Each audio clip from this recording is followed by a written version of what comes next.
The vice president said, when asked, well, why didn't you all tell anybody? He said, because the president wanted people to remain calm.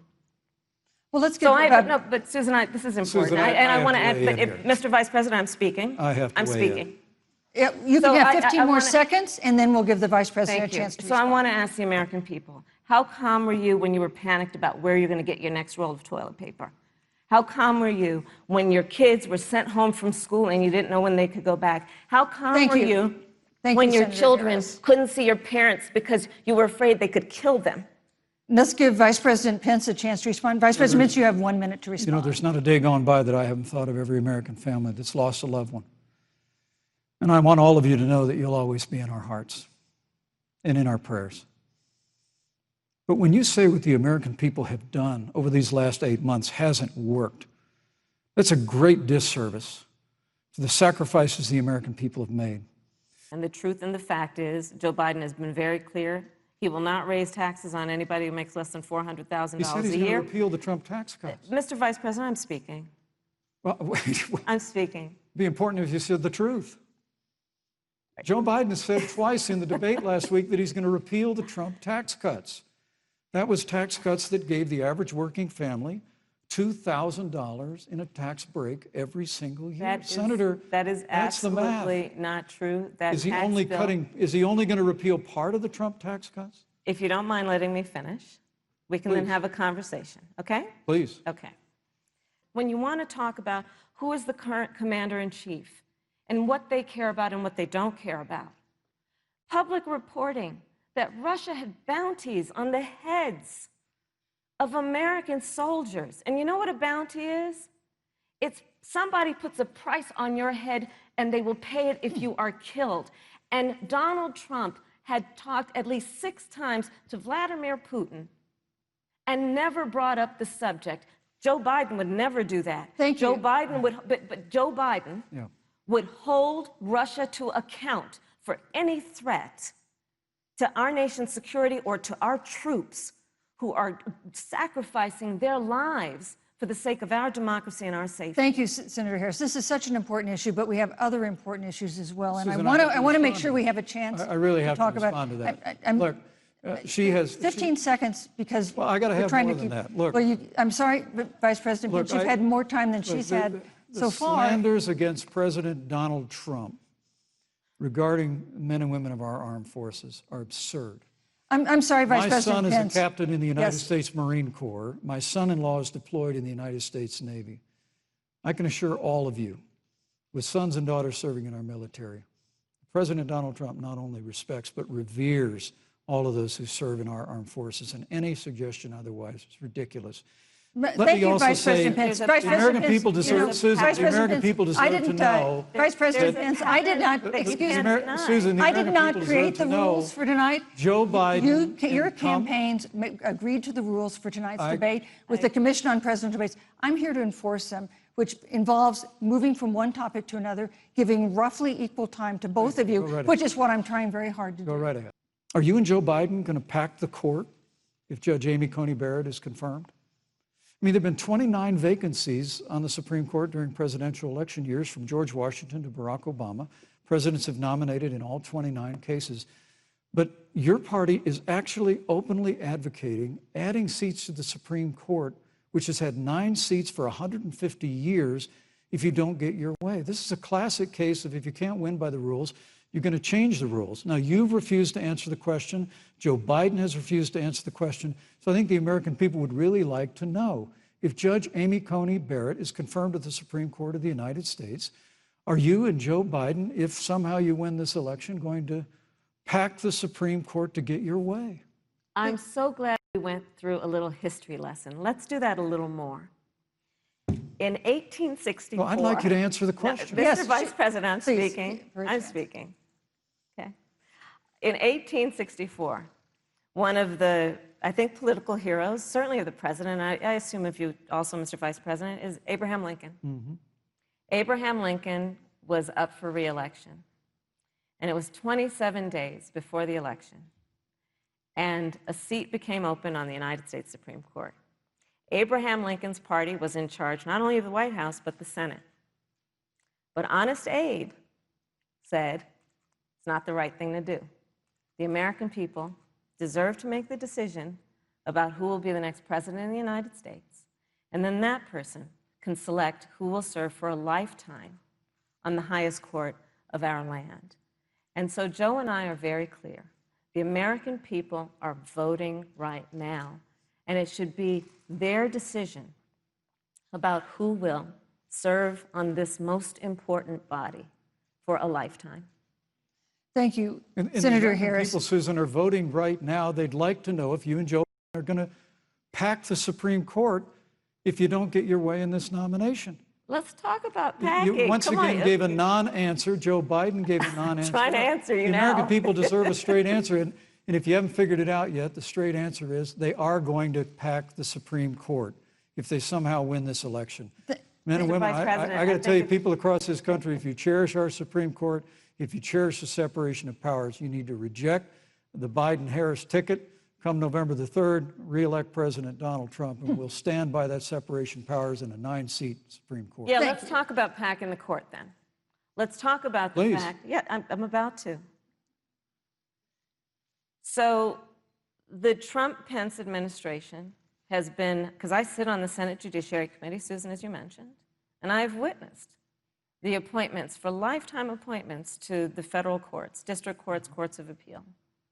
People who are purely ideological, people who have been reviewed by legal professional organizations and found to have been not competent, are substandard. And do you know that of the 50 people who President Trump appointed to the Court of Appeals for lifetime appointments, not one is black? This is what they've been doing. You want to talk about packing a court? Let's have that discussion. You were in the front row in a Rose Garden event 11 days ago at what seems to have been a super spreader event for senior administration and congressional officials. No social distancing, few masks, and now a cluster of coronavirus cases among those who were there. How can you expect Americans to follow the administration's safety guidelines to protect themselves from COVID when you at the White House have not been doing so?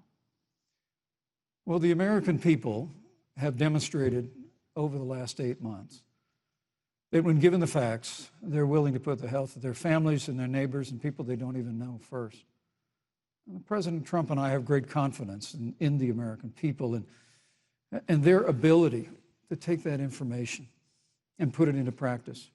In the height of the epidemic, when we were losing a heartbreaking number of 2,500 Americans a day, we surged resources to New Jersey and New York and New Orleans and Detroit. We told the American people what needed to be done, and the American people made the sacrifices. When the outbreak in the Sun Belt happened this summer, again, Americans stepped forward. You respect the American people when you tell them the truth.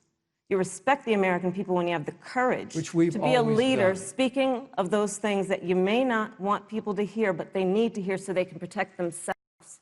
But this administration stood on information that if you had as a parent, if you had as a worker knowing you didn't have enough money saved up, and now you're standing in a food line because of the ineptitude of an administration that was unwilling to speak the truth to the American people. So let's talk about caring about the American people. The American people have had to sacrifice far too much because of the incompetence of this administration. It is asking too much of the people. Susan, we talked No, about Vice It is President asking too much of the people. Let- That they would not be equipped with the information they need to help themselves to protect Susan, their the parents President- and No, their I'm children. sorry. Kamala Harris, Senator Harris, I'm sorry. It's I fine, meant I'm to say- Kamala. No, you're Senator Harris to me. But you talk about having personally prosecuted. I'm glad you brought up your record, Senator. Thank you. But I really need to make this point. When you were DA in San Francisco, when you left office, African Americans were 19 times more likely to be prosecuted for minor drug offenses than whites and Hispanics. When you were Attorney General of California, Thank you, you Vice President. increased the disproportionate incarceration of Thank you. blacks in California. You did nothing on criminal justice reform in California. You didn't lift a finger to you. pass the First Step Act on Capitol Hill.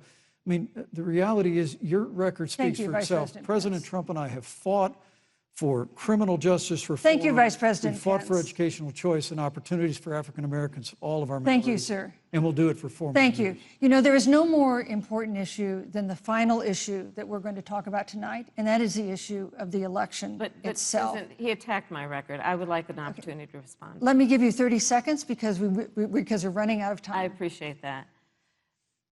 First of all, having served as the Attorney General of the state of California, the work that I did is a model of what our nation needs to do, and we will be able to do under a Joe Biden presidency. Our agenda includes what this administration has failed to do. It will be about not only instituting a ban on chokeholds and carotid holes. Thank you. Not only, Thank you, Senator I Harris. would like to go through, These are points that you made earlier in the hour, and I want to talk about the election itself before we have to. but I want to talk about the connection between what Joe and I will do and my record, which includes, I was the first statewide officer to institute a requirement that my agents would wear body cameras and keep them on full time. We were the first to initiate a requirement that there would be a training for law enforcement on implicit bias, because yes, Joe Biden and I recognize that implicit bias does exist, Mr. Vice President, contrary to what you may believe. We did the work of instituting reforms that were about investing in reentry. This is the work that we have done and the work we will do going forward. And again, I will not be lectured by the Vice President on our record of what we have done in terms of law enforcement and keeping our communities safe and a commitment to reforming the criminal justice system of America. Thank you, Senator Harris. And President Trump has several times refused to commit himself to a peaceful transfer of power after the election. If Vice President Biden is declared the winner and President Trump refuses to accept a peaceful transfer of power, what would be your role and responsibility as Vice President? What would you personally do? You have 2 minutes. Well, Susan, first and foremost, I think we're going to win this election, because while Joe Biden and Kamala Harris rattle off a long litany of the establishment in Washington, D.C., an establishment that Joe Biden's been a part of for 47 years, President Donald Trump has launched a movement of everyday Americans from every walk of life. And I have every confidence that those same Americans that delivered that historic victory in 2016, they see this president's record where we rebuild our military, we revived our economy through tax cuts and rolling back regulation, fighting for fair trade, unleashing American energy. We appointed conservatives to our federal courts at every level. And we stood with the men and women of law enforcement every single day. And I think that movement of Americans has only grown stronger in the last 4 years. But when you talk about accepting the outcome of the election, I must tell you, Senator, your party has spent the last 3.5 years trying to overturn the results of the last election. It's amazing. When Joe Biden was Vice President of the United States, the FBI actually spied on President Trump and my campaign.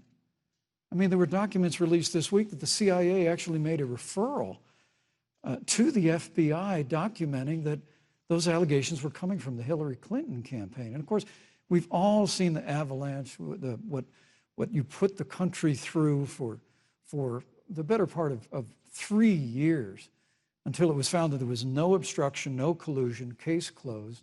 And then, Senator Harris, you and your colleagues in the Congress tried to impeach the President of the United States over a phone call.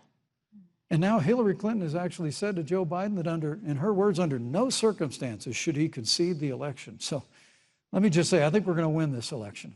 President Trump and I are fighting every day in courthouses to prevent Joe Biden and Kamala Harris from changing the rules and creating this universal mail-in voting that will create a massive opportunity for voter fraud. And we have a free and fair election. We know we're going to have confidence in it.